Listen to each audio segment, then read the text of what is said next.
Hi, everyone, and thank you so much for joining me for this special interview today. And it's special because I have one of my best friends here today, Sadarie Chambliss Holston, and I am so excited to introduce her to my fabulous community. Now, what's unique about Sadarie is to know Sadarie is to love Sadarie, and you'll see today she's so transparent and very passionate about any issue that she's passionate about, and you'll see what I mean because we have some amazing conversations together, but I want to give you guys a little bit of background on how small the world is. So after I graduated from GW in 2002, you all know I'm from Houston. So I decided to go back to Houston to Thurgood. Texas Southern was in my backyard growing up. So I figured, hey, I go to the law school over there and study. And lo and behold, I met Sadarie, met her fabulous family who just brought me in. Y'all know all it takes is good food. Her father made us some delicious food while we were studying for the bar as good nourishment. And, you know, she's just an all-around good person. But fast forward, I end up getting married. Come to find out, Chris's parents and Sadarie's mother went to Johnson C. Smith together. So, okay, I can introduce her, but the best thing is to let me introduce herself. So everybody, welcome one of my good friends, Attorney Sadarie Chambliss Holston. So welcome, Sadarie. Please tell everybody about yourself. Oh, wow. Thank you so much, Andrea. Well, I was originally born in New Orleans, Louisiana, but I was raised in Mississippi and consider myself to be a girl from the SIP. Definitely claim my Southern roots, got it honestly. Attended school where Ole Miss is in Oxford, Mississippi. And then I left Oxford and came to the big city to my beloved Howard University. Go HU, where I majored in broadcast journalism, and I decided that I wanted to go to law school and attended Texas Southern University Thurgood Marshall, TMSL. So everything Andrea says is correct. It's interesting because I come from a family of educators and my father was a civil rights attorney. I said I wanted to do neither and I've done both. I think all of it has been a great part of my journey and walk just in life. I reside in the District of Columbia, Maryland, Virginia area, the DMV, where I have a husband and two lovely children. And I work for the federal government and I am in several organizations. And like Andrea said, I'm a very passionate person and I'm glad to be here today. I think it's delightful that she's taken the time to reach out to her Facebook audience and this is fun. So let's go. Well, good. Well, I'm so happy you're here, Sadarie, and you really introduce yourself, but we're going to just pick that introduction apart and let's just start from being from the South because you and I can relate there. So I'm from Houston, you're from Mississippi, and we are both raising children here on the East Coast. So based off of your childhood and what you see happening today with our children, explain what you think is the same and what you think is different, and maybe even some of the pros and cons about being here on the East Coast versus being in the South. So for me, I was raised in a small town in Mississippi with a father who was in civil rights. My father has been an active member of all the way down from the Southern Nonviolent Student Coordination, SNCC, to, you know, Freedom Riders. His grandmother used to house them and feed them when they came down to Mississippi. My father is a Howard law graduate, and he has been in civil rights, has been passionate. So everything that I did was like critical race theory. It was very difficult not to be aware of race because he was so intentional and he let me understand a lot of things that may not be patent to the naked eye, especially growing up in a place where there are no other colors. You were either black or white and that determined your fate. So it's interesting because I'm here and we're here in this area, the suburban area, where it's such a smorgasbord and so diverse, and we have children of privilege. And I think that all of us in all of our circle, I think we've been excellent parents to them where they don't really know hardship. The hardest thing is, am I going to this party or am I going to get this model iPhone? So when you come from a place where you see people constantly fighting for their rights, you know, my father, as soon as he was the lead counsel for the Sugar Ditch alley in Tunica, where people didn't have running utilities and used to throw their waste into a ditch, that, you know, that's so remote. And my kids are like, you're kidding, that's not real. And I think that's the issue. Everything that I did, I was told I had to be 10 times better than anyone around me. And my kids were like, well, at least I'm better than this person. So I think there's a comparison and contrast is that we have worked really hard to give our children a lot of privileges we weren't entitled to and that we didn't have. Yes, I definitely agree with everything you're saying. I mean, our children are so fortunate and blessed to have parents like us. Let's just face it. We're working hard for our kids and they motivate us definitely to be better every day. So thank you for that. And let me ask you a question. So you actually attended Howard University, and that's a long way from Mississippi. So what inspired you to choose Howard University, and did you have other colleges that you applied to, your number one or number two? Let's talk about Howard. So my father is the lead counsel, or was the lead counsel for a case called Ayers versus Fordyce, which was about equal opportunity in higher education in Mississippi. So it was interesting because I had friends that attended the creme de la creme. My best friend went to Stanford. My good girlfriend went to Yale. My best friend's brother went to Harvard. But I visited those, but I always felt and knew that I would attend a historically Black college and university. So it's interesting that my dad had this thing where he said, if I pay, I pick. So that was the motivation for me to get a scholarship to wherever I wanted to go so I could pick. And I went 3 summers down to Xavier University because I thought I might attend Xavier. But the more research I did, I wanted to attend Howard University because they had accredited universities, schools in every possible field. So even if I changed my major, I wouldn't have to transfer my school. And back when I attended Howard University, they had this wonderful program where they had an exchange transfer program with several Ivy League institutions all over the nation. So kids from Stanford would come to Howard just to have that HBCU experience for just a semester, and we could go there, Columbia University, NYU, and it was a wonderful program. You can even take courses at Georgetown or GW when I attended Howard. So it was a great opportunity to go to the school that I knew that I could love, had the HBCU experience, and then if I wanted a different type of experience, I could go to another school. So it was no question I was going to Howard. I remember being in my Xavier summer programs that I had on Howard University t-shirts at the program. I love that. So it sounds like it was either going to be Xavier or Howard. And obviously you made the right choice because look, hashtag I love my HBCU.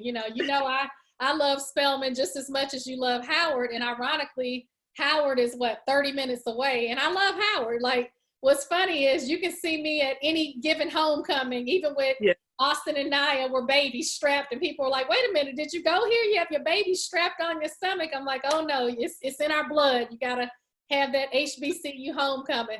So you ended up going to Howard. Now, how did you get into journalism and then from there law? And let me just say this, I can feel the love, and I know how much you love both of your parents, but you are obviously a daddy's girl. Your daddy definitely has influenced you. And I know that may or may not be the reason that you went to law school. So let's talk about how you chose your major and then why did you even go to law school after going to Howard? So it's interesting because my father is very vocal and you see the passion from my dad. But, having lost my mom in January, there's a lot of her influence and I see that intention every day. My mother was a very stubborn woman and she believed what she believed, and she believed in decency and order because she was an educator. And a lot of the influence, even though you don't recognize all the time at the forefront those patent influences that you have, you just see the ones because dad's all, fire and brimstone. My mother probably could out-argue my father any given day, but she just picked her battles. It's interesting because when I was trying to make a decision, I thought I was going to go into medicine. But early on, I realized because I think my grandmother passed from cancer the Christmas before I graduated from high school. And I think that I'm such an empath and I couldn't compartmentalize being in there because I wanted to help people. But you have to learn how to compartmentalize your feelings, especially even thinking about the people dealing with this COVID-19. They're there to help. They can't think about their fears. They have to be able to just kind of hunker down and just help. And I knew it wasn't my ministry per se, but I've always been an avid reader. I've been reading since I was 3 years old. I love to write. I love words. And it was a natural fit for journalism. And when I was talking to my dad, he was like, you know what, you are very talented in terms of how you write and how you speak, and you can use that to effectuate change. He said, everybody has a role in the movement. Some people, there are going to be people protesting. Some people are going to be the ones that are bone and spear. But he said, we need people that have the opportunity to be able to work inside and with the system, and that can articulate themselves effectively to advocate for our people. So I entered the Annenberg Honors Program. I didn't finish, but I received a scholarship and entered the honors program for journalism. And I had delightful teachers and mentors there. And it made you excited about writing and advocacy and just making sure you tell the full story. Now, they don't do journalism the same way that I was taught, which makes it kind of hard because everything was based on your opinion and vantage point. But I still appreciate that I have a lot of great peers and classmates like Leslie Foster. We attended, Howard University School of Journalism together. I think about, Stephanie Elam, who's on ESPN, and she's also with a LA affiliate. A lot of my classmates have gone to do some remarkable things, sharing their stories and news around the country. So it was a wonderful experience, even though that's not what I particularly chose to do when I left. Well, I can attest, Sadarie is an amazing speaker and an amazing writer. And I've actually been fortunate to attend events where the speaker is presenting a speech that Sadarie wrote. So definitely contact her if you're looking to have the best speeches around. So definitely kudos to you for that. But let's go back. So you said that it's more your ministry. Writing is your ministry. Speaking is your ministry. And another word for that to me that comes to mind is your passion. So name 2 things that you're passionate about and what motivates you, and how did you find that passion? Like what basically makes you wake up every day and you feel good about what you've done for that day? I think I'm most passionate, and you know this, about my family and my family. And I consider myself to be an African-American nationalist. I really, think about the things that affect us. And it's interesting because I may not be a fighter, but I've learned to be a fighter when it comes to things that I love and people I want to protect. I will go hard about that. And it's interesting because it's funny because people want to say that you're a racist when you talk about things. It's not about racism, because I wish all other races and kind best, but I just want so much to materialize for African-American people, and especially our children, our youth. Having been in education, there's a passion, and you want to see young people grow, and one of the best ways we can do that is be demonstrative examples. So it's interesting. So even when you're not motivated, even if you don't feel like it, we have children, we have mentees, we have people that are looking at us, and we have to keep that in mind. And it's like, well, nobody wants that burden, but we have to take on that burden for the next generation. We just do. So who's your mentor then, Sadarie? Because obviously you've been surrounded by your parents, and it sounds like your father took the time and your mother took the time as educators and working in the legal field to sit down and explain things to you. And like you said, you're passionate about your family, and you sit down and you're good at writing and explaining things. But if you had to say one person that's your current mentor, who is that person, and how did you choose them as your mentor? So, what's interesting, Andrea, I don't think I can choose one person. I have some people. I think the biggest thing in the journey that I'm on right now is that I take away something from everybody that I'm around. And it's interesting because we have friends of all ages, all areas, and I can think of a different person for every aspect that I've learned something from, honestly. And it doesn't mean that, okay, so this is a person that's further along in their career. I definitely have those, but I think about, I'm in a sorority, Alpha Kappa Alpha. Look, I'm messing with you. And I'm in an organization like Jack and Jill, and I have mothers from all areas of life. I have sorors from all areas of life. And there's always something teachable that you can take away from them.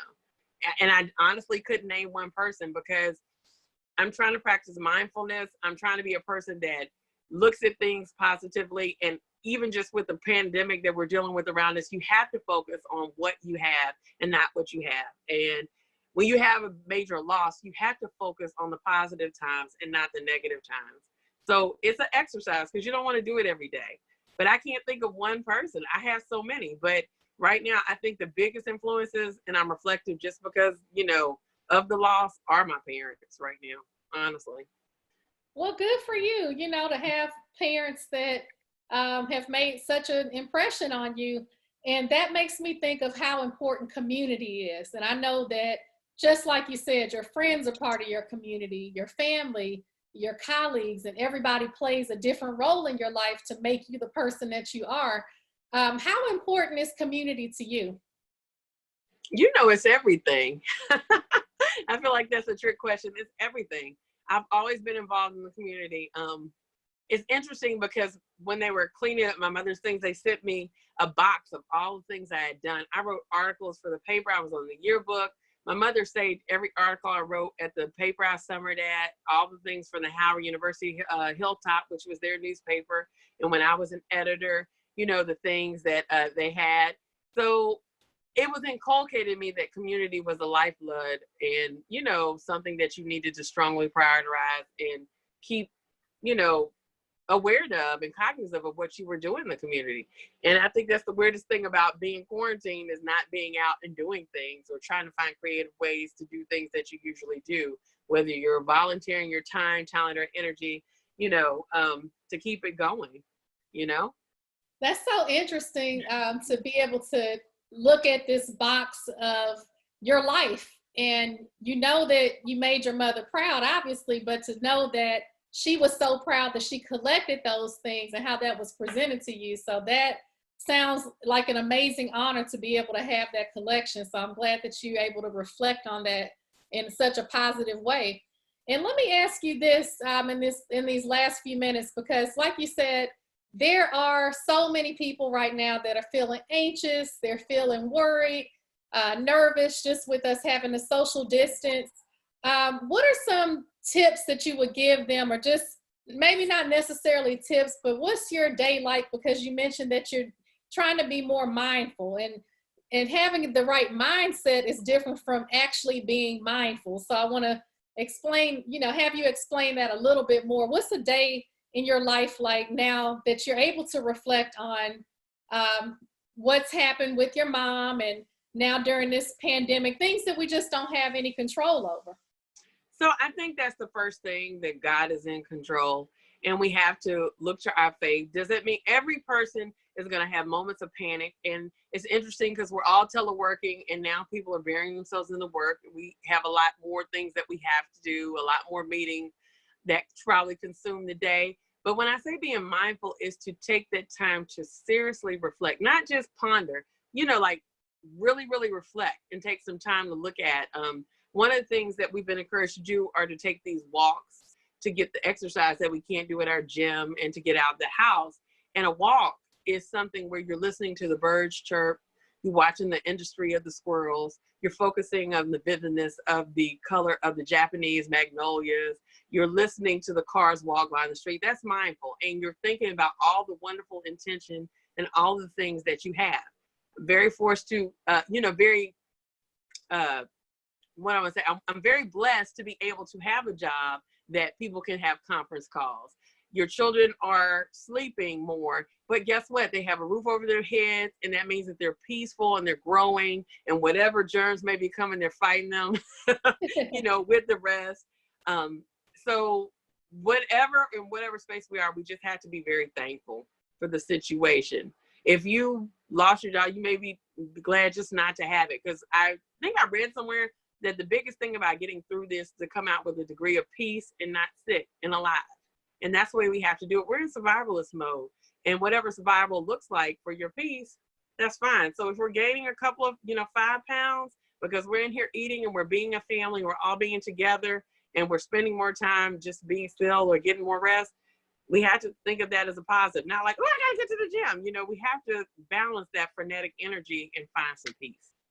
Well, I love that perspective, and perspective is key, right? Because if you have that right mindset, my daily mantra is God puts no more on you than you can bear. Absolutely. And when it seems to be overwhelming, I just think about that, like this is no more than I can bear. I can handle this. So thank you for reaffirming that. And let me just say this. Now, I want to hold you accountable in my community. Everybody's watching, and you told your amazing story, and thank you for that. But what is one thing on your resolution list for this year that you want to complete, and then we're going to hold you to it. So what is this one thing that you feel that you want to do this year?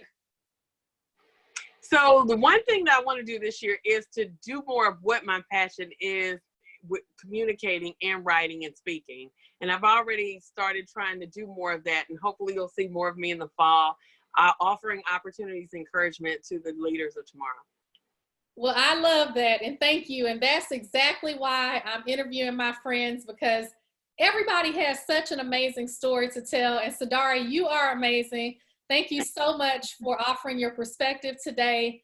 And where can everybody follow you on social media if they want to keep up with you and if they want to hire you to write a speech for them? I'm on everything, but I don't necessarily check everything. My Twitter handle is SJ Holston. I'm also SJ Holston on Instagram, and you can look for your Facebook. I'm Sadarie Holston. All right. Well, thank you all for joining us for this interview, and have a good day.